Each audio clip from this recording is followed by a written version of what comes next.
আটাইতকৈ ডাঙৰ কথা UPSC পৰীক্ষা দিওঁতেও ক'তো নেট নাকাটে UPSC যে অল ইণ্ডিয়াত যে আটাইতকৈ ডাঙৰ পৰীক্ষাটো UPSC নহয় জানো UPSC পৰীক্ষাৰ কাৰণে নেট কাটিব নালাগে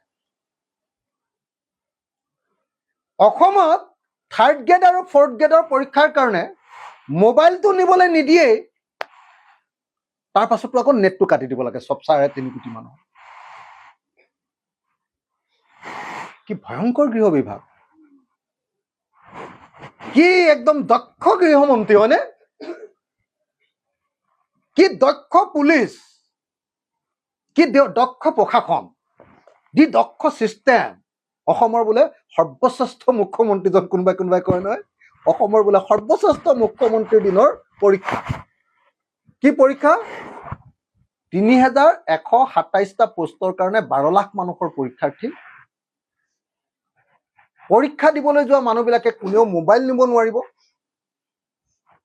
মোবাইলটো নিব নোৱাৰাৰ পাছতো পৰীক্ষাৰ ভিতৰত আকৌ গোটেই অসমখনৰ নেটটো কাটি দিলে ইন্টাৰনেট সেৱা কাটি দিলে এনেকুৱা ভয়ংকৰ হিটলাৰী শাসন পৃথিৱীত কৰবাত আছে নেকি কক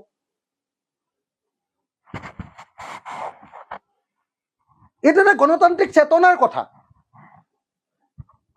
যে 3127টা পোষ্টৰ কাৰণে হোৱা এটা পৰীক্ষাত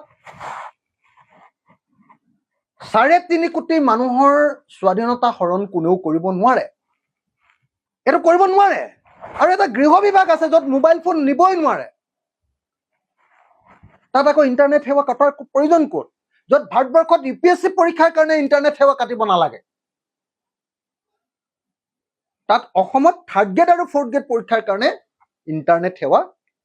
দিনটোৰ কাৰণে কত তেওঁলোকৰ নিজৰ কনফিডেন্স নাই নিজে মোবাইল কোনটা লৈ যাব পাৰে সুৰক্ষাৰ দিকটো তেওঁলোকৰ মাজত নহয় মানে চৰকাৰখন একেবাৰে ব্যৰ্থ চৰকাৰখন একেবাৰে মানে কি ক'ব আপোনাৰ একদম অদৰকাৰী চৰকাৰ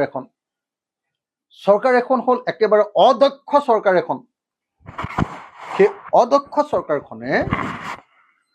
নিজৰ দুৰ্বলতা ঢাকিবলৈ